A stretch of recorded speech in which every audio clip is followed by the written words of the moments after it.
একবার রফুল আযান করলে সাহাবী উকবা বিন আমির বলছেন ও ব্যক্তি 10 নেকি পাবেন। 10 নেকি পাওয়ার অর্থ হলো, হাদিস পেশ করেছেন আলবানী 128 পৃষ্ঠা খুলছিল সিফাতুস সালাতুন নবী, তিনি বলছেন এই হাদিস প্রমাণ করে একবার রফুল আযান করলে ওই ব্যক্তি সুন্নাত আমল করলে 700 দ্বিগুণ নেকি পাবে ওই ব্যক্তি। আপনি করবেন না কেন? রফুল আযানের প্রশ্ন কেন? হাদিস আসছে, আমল করি। আল্লাহ তৌফিক দান করুন আমাদেরকে, আমিন। বলেন।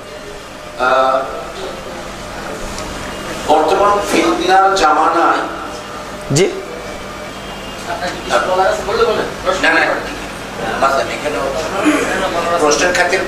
উনি যেটা আমি যেটা বুঝতে পারছি হয়তো, যে কেউ যদি 33 পায়ও পাস, আমি যদি আবার 99 পাই, সেটাও একটা পাস।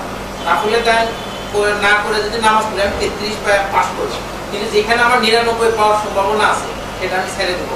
হ্যাঁ, এটা আমারই উত্তর দিলেন তো আপনি। ঠিক আছে, রিলেটিভ উত্তর, রিলেটিভ। শুনুন না, ঠিক আছে, আমি একটা জিনিস বলি, আপনি আরেকটা খোলাসা করে বলি। আসলে সময়ও কম তো, পোস্ট আপনাদের বেশি, আর আমার অভ্যাস একটু না বুঝে আমি বলতে পারি না। হ্যাঁ না উত্তর দিলে দেওয়া যায়, কিন্তু একটু আমি ওটা আপনার সাথে রিলেটিভ একটা কথা বলছি। হ্যাঁ, রফুল আযান যদি কেউ না করে সালাত আদায় করে, আমি প্রশ্ন করবো, 1 নম্বরে প্রশ্ন করবো, আপনি করলেন না কেন রফুল আযান? আপনি একজন উত্তর দেন। আমি এই জন্য করলাম না।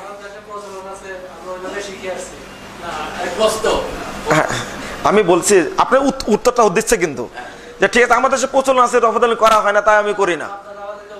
আচ্ছা, হ্যাঁ হ্যাঁ, মানে আপনার উত্তরটা খুব ভালো।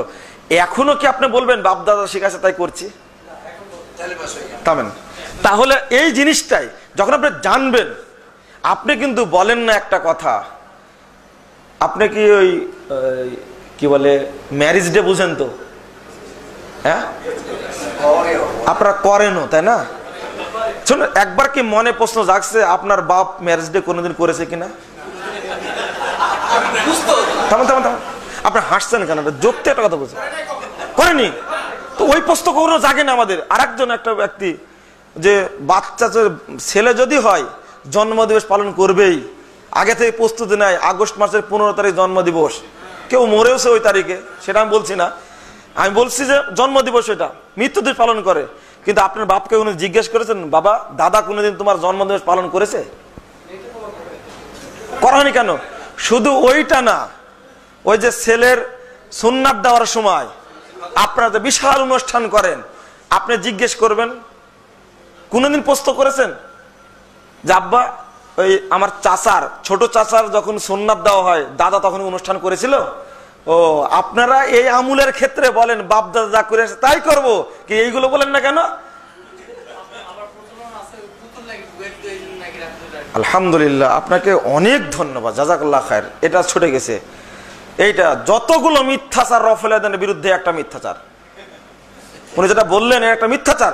আচ্ছা, আপনাকে ও প্রশ্নটা হলো এই যে সাহাবায়ে কেরাম সেই যুগে বগলের নিচে পুতুল রাখতো, যার কারণে হাত তোলার কথা বলেছে। এখন যেহেতু পুতুল রাখি না, হাত তোলার দরকারও নাই। নাউজুবিল্লাহ, যে সাহাবী রাসূলের সাহাবী মূর্তি পূজা ইসলাম গ্রহণ করেছে, ওই সাহাবী কি গোপনে পুতুল রাখতে পারেন? অন্যকে ঢুকা দিত না। ঠিক আছে, ওকে, আপনি যে কথাটা বললেন আজকে, হ্যাঁ আমার শোনা নাই, কোনোদিন পড়িওনি কোথাও, আসলে আজকে নতুন শুনে আমার। আচ্ছা ঠিক আছে, ঠিক আছে, পুতুল ঢুকা দিত, ভালো কথা, আপনার কথা ঠিক। ওকে, হ্যাঁ ঠিক আছে, দিত, মনে করে দিত। আচ্ছা হলো, কোন সাহাবী করতো, তাহলে এটা তো এই যুগে কেউ তৈরি করতে পারবে না। প্রথম নম্বর কথা হলো এটা কোথায় পাওয়া যাবে? আপনি দায়িত্ব দেন। ওই সাইদুজ্জামান যে প্রতিষ্ঠানে পড়ে, ওই আজকে শুনলাম আব্দুল মালিক সাহেব, যিনি একটা বই লিখেছেন নবীজির নামাজ, উনি অনেক তারাবির বই লিখছেন। তারপর আব্দুল মতিন সাহেব, ওনার উস্তাদ, ওর উস্তাদও ওই মাদ্রাসায় পড়ে। আপনি এই দলিলটা তার কাছে চাইবেন যে আল্লাহর নবীর সাহাবীরা সালাত পড়ার সময় পিছন থেকে পুতুল ঢুকায় দিত, এটা কোথায় পাওয়া গেল? এটা এর রেফারেন্সটা কোথায়?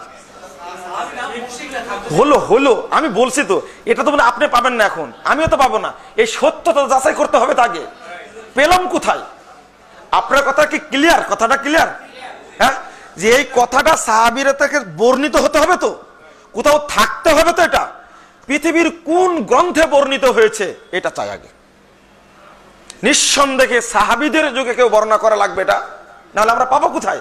এটাকে দরকার। হ্যাঁ হ্যাঁ, আল্লাহর কসম করে বলছি আমরা পাইনি, এবং আমি চ্যালেঞ্জ করে গেলাম কিয়ামত পর্যন্ত খুঁজলেও এই কথা পাওয়া যাবে না, এটা মিথ্যাচার একটা।